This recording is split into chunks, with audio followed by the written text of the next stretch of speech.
Inna anzalnahu Qur'anan Arabiyyan la'allakum ta'qilun. Assalamualaikum warahmatullahi wabarakatuh. Ahlan wa sahlan wa marhaban bikum jami'an fi qanatina al-mahbubah, fi qanati muhibbil lughatil arabiyyah, fi qanati barnamaj ta'allumil lughah al-arabiyyah al-amali al-mu'athir wal marhali. Selamat datang sahabat-sahabat para pecinta bahasa Arab yang mengikuti channel program belajar bahasa Arab praktis, efektif, dan bertahap. Semoga Allah senantiasa memberikan kemudahan kepada kita dalam memahami apa yang kita pelajari dari tema bahasa Arab yang kita cintai ini. Terkait dengan kata sifat dalam bahasa Arab sedikit berbeda dengan bahasa yang lainnya. Kalau dalam bahasa Arab, kata sifat mengikuti bendanya. Bendanya harus memiliki spesifikasi tersendiri. Ketika bendanya termasuk kategori mudzakkar, maka ikut juga mudzakkar.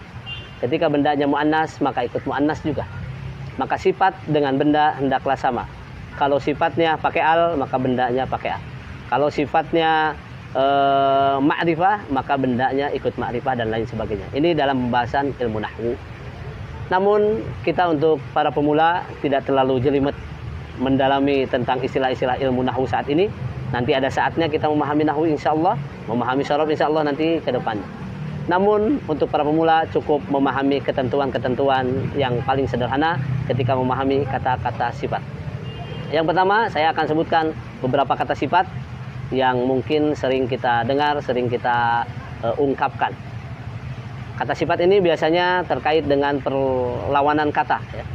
Besar, kecil, panjang, pendek, luas, sempit, bersih, kotor, mahal, murah, jauh, dekat, dan lain sebagainya. Dan saya akan memberikan beberapa kata sifat kepada antum semuanya yang sering kita ungkapkan. Yang pertama adalah besar. Besar bahasa Arabnya kabirun.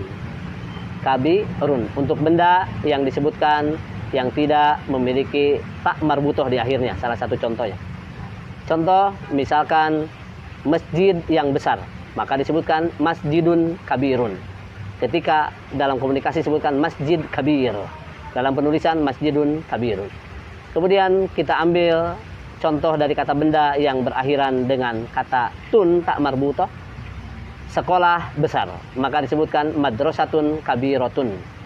Maka rumusnya kayak seperti kata profesi yang asalnya un jadi a, kemudian ujungnya pakai tun. Kita lihat di atas misalkan asalnya kabirun, maka dhammatain yang di ujung di huruf ro ini run berubah menjadi fathah menjadi kabiro tambah tun, maka kabirotun. Kalau untuk mudzakarnya kabirun, muannasnya kabirotun. Demikian ketentuan ke bawahnya nanti. Nah, sahabat baper yang dimuliakan oleh Allah Subhanahu wa taala, kalau seandainya kita mau menggunakan dalam komunikasi tentang kata sifat berupa pertanyaan, maka cocok diucapkan kata kaifa. Kata kaifa itu menentukan untuk kata sifat diantaranya. Setelah kata kaifa, maka bendanya pakai al, ujungnya u. Sebagai contoh, bagaimanakah masjid? Kaifal masjidu. Bagaimanakah masjid itu? Bagaimanakah sekolah? Kaifal madrasatu. Maka demikian untuk pertanyaannya.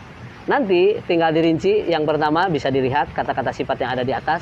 Pertama kabirun atau besar, kabirun. Di bawahnya sogirun, kecil. Selanjutnya tawilun, panjang. Selanjutnya qasirun, pendek. Selanjutnya nadhifun, bersih. Selanjutnya wasikhun, kotor. Selanjutnya ba'idun, jauh. Selanjutnya qoribun, dekat. Maka kata-kata tersebut merupakan kata sifat yang akan dijadikan contoh oleh saya ketika menyampaikan ungkapan-ungkapan yang terkait dengan tema kata sifat ini. Nah, sahabat baper yang dimuliakan oleh Allah Subhanahu wa taala, perlu kalian bedakan antara kata sifat ketika diterjemahkan pakai yang dengan yang tidak. Sebagai contoh tadi di permulaan sudah saya sampaikan, masjid yang besar, masjidun kabirun. Sekolah yang besar, madrasatun kabirotun. Tapi ketika tidak menggunakan yang seperti kata masjid itu besar, maka al masjidu kabirun, al madrasatu kabirotun, maka mengikuti dua-duanya. Nah, perbedaan dari kata yang ini sangat mempengaruhi dalam cara penerjemahan dan cara pengungkapan bahasa Arabnya. Contoh, di sini bedakan sama antum bisa dilihat. Yang pertama adalah masjidun kabirun. Hada masjidun kabirun. Ini adalah masjid yang besar. Yang kedua, tilka madrasatun kabirotun. Itu adalah sekolah yang besar. Contoh selanjutnya adalah al masjidu kabirun. Masjid itu besar. Contoh selanjutnya adalah al madrasatu kabirotun. Maka sekolah itu besar. Nah, ada contohnya lagi yang lainnya sebagai gambaran, masjid yang besar itu di depan sekolah. Maka dua-duanya pakai al. Al masjidu al kabiru, jadi al masjidul kabiru amamal madrasati. Al masjidul kabiru amamal madrasati. Sekolah yang besar itu di samping sawah. Al madrasatul kabiratu janibal majroati. Ada di situ ketentuannya. Maka perlu membedakan masjid yang besar dengan masjid ini besar dengan masjid yang besar itu. Maka itu menjadi ketentuan dalam penentuan kata sifat yang harus antum pahami.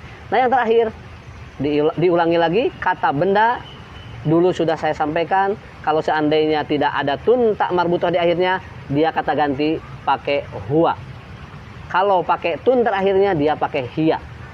Ya, contoh, di manakah masjid yang besar itu? Ainal masjidul kabir, di manakah masjid yang besar itu? Maka jawabannya dia di samping sekolah. Berarti huwa janibal madrasah. Di manakah sekolah yang besar itu? Ainal madrasatul kabiroh. Kabirotu dibaca kabiroh. Maka jawabannya hiya janibal masjidil kabir. Dia di samping masjid yang besar. Nah, sahabat baper yang Allah muliakan, mungkin itu pembahasan tentang kata sifat. Mudah-mudahan antum bisa membedakan antara sifat yang pakai tun, kabirotun dengan kabirun, dan bisa membedakan kata-kata sifat yang kata gantinya pakai huwa dan pakai hiya. Tinggal diulas lagi cuplikannya, insya Allah antum dimudahkan. Barakallahu fikum. Assalamualaikum warahmatullahi wabarakatuh.